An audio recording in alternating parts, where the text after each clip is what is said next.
Hello guys, and welcome to my channel. In this video series, I rebuild and repair drones that people send to me here in Norway. In this episode, I'm rebuilding a Leopard racing drone that the owner says flies poorly and is in generally bad condition. When I inspect the drone, I'm surprised that it even flies at all. There are some LED lights mounted on the front, and as far as I can see, they are connected directly to the battery wire without any insulation afterward. There are also wires running all over the flight controller and many loose parts. I think there's plenty of room for improvement here. Let's start by completely disassembling the drone.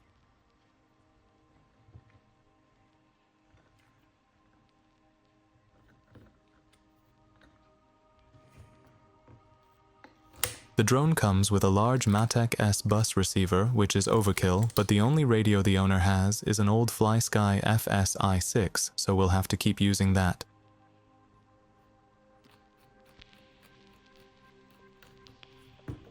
The camera is mounted at a negative angle, so the flying experience must have been somewhat weird.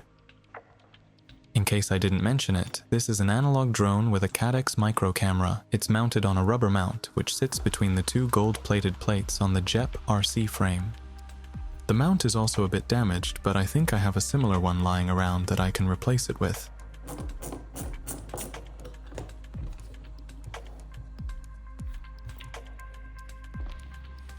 Both the TPU mount and the XT60 cable are damaged, so I'm cutting them away since they'll need to be replaced anyway. As you can see, the wire is exposed. It's almost a small miracle that it hasn't short-circuited the battery.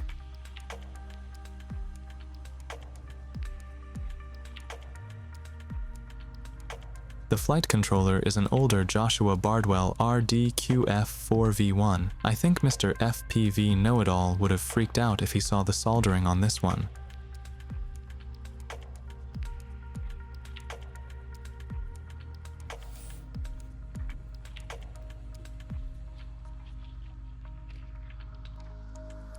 The drone is also covered in some kind of gunk, which I really don't want to know what it is, as you can clearly see on the arms. I'm guessing this drone is from back in 2018. The ESCs on the arms were common back then, before 4-in-1 ESCs became standard. Nowadays, you mostly see them on larger drones.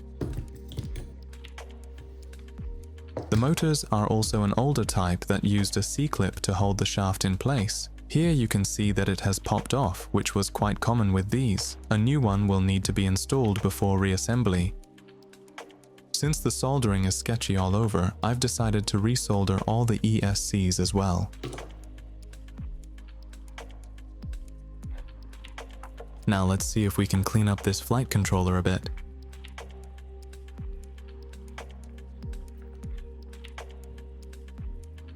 A trick to avoid using too much heat when desoldering components is to add a little fresh solder with lead. It helps spread the heat much more effectively.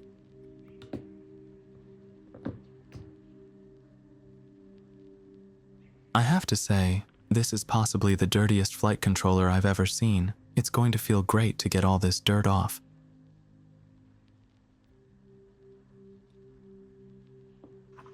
To clean it, I'm using isopropyl alcohol and a toothbrush. This one needed many rounds before I started to see any improvement.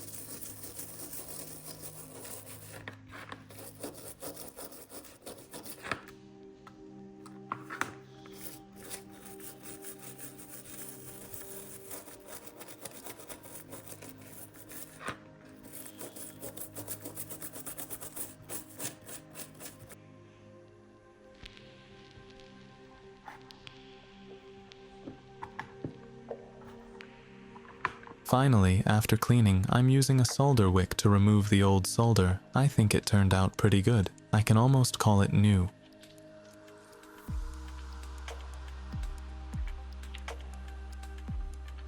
I've also disassembled the frame and washed it in strong soapy water to get rid of all the dirt. The frame itself is good quality, no chips or dents. It's also pretty stiff, a solid frame for being this old. It's time to solder new wires onto the ESCs.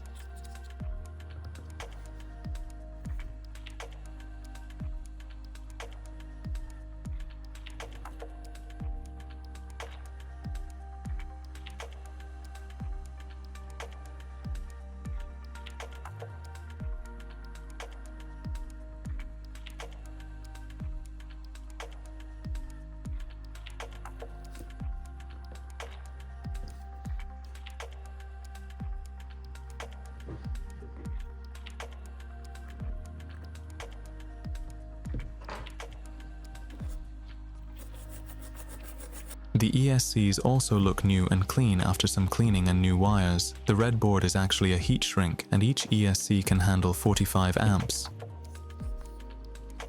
I've noticed that many people choose to use tape on this type of ESCs. I decided to use double heat shrink instead. I think it also looks a bit cleaner.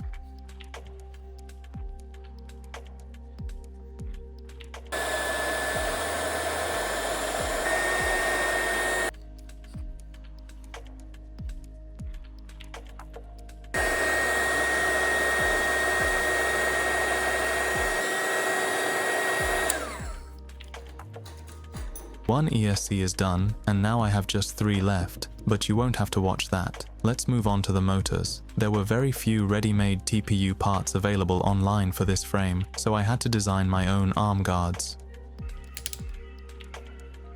Sorry for the background noise from the kids. They're just playing around in the house ignoring me who trying to shoot a video.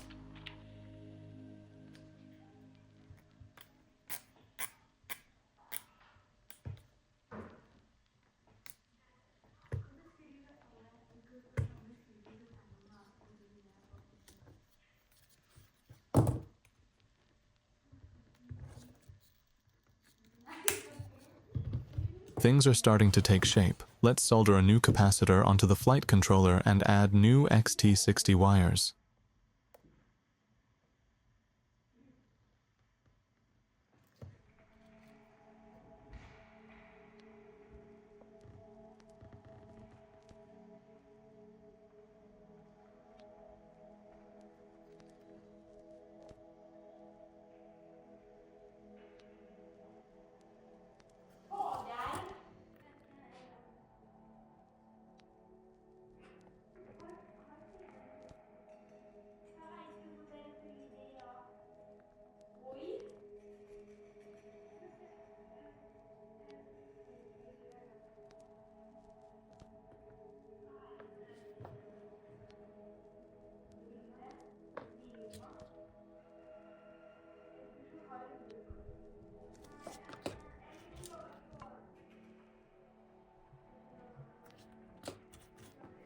Without thinking about it here, I had planned to route the power wires the other way, which is why they are flipped later in the video.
It's kind of tricky to solder the ESCs because I want the wires to be as short as possible so they reach the flight controller at an angle.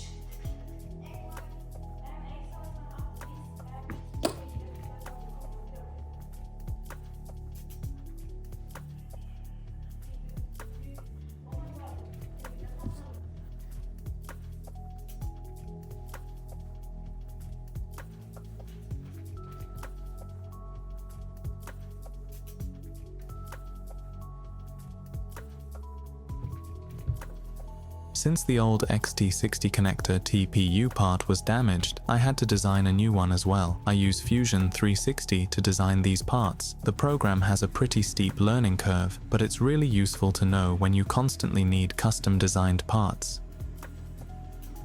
To stiffen the antenna on the S-bus receiver, I use an old trick. I put heat shrink on the antenna with a zip tie inside it, which keeps it rigid and in place.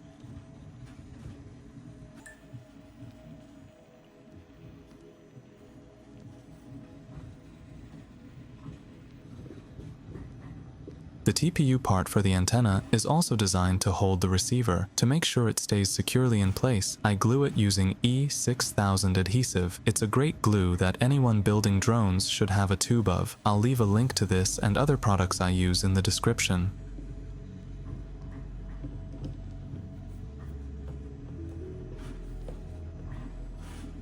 The analog VTX is designed to mount on the stack screws. Since this is a very compact frame, I made a small PET G mount for it, so I don't risk it touching the flight controller.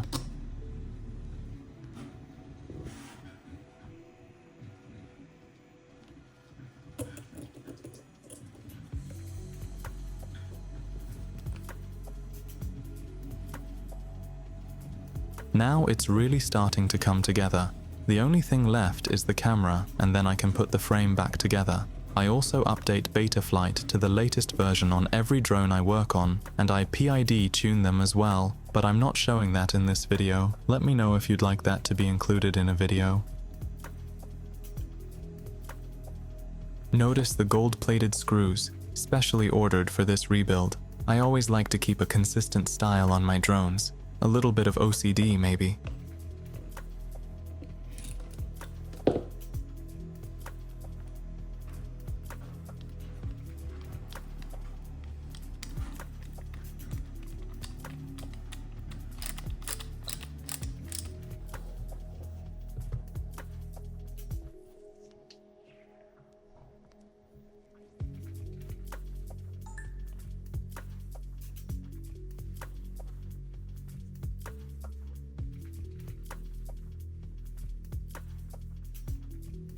While I put on the propellers and check if it flies, I hope you'll take a moment to hit the subscribe button. It would mean a lot to me.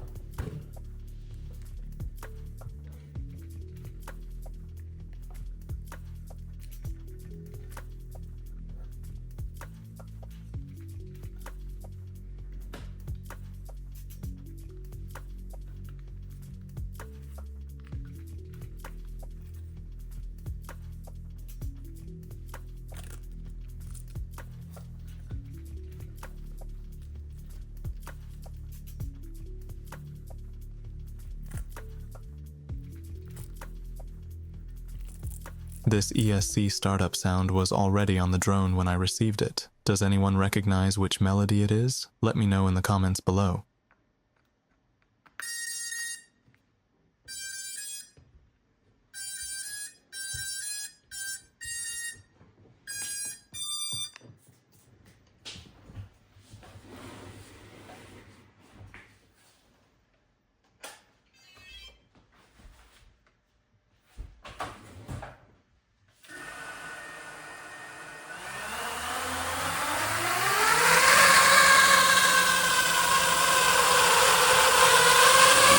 Well, that's it for this episode. The drone is now ready to be shipped back to its owner. I hope he'll be happy with it. I hope you enjoyed watching. Don't forget to subscribe. See you in the next one. Bye.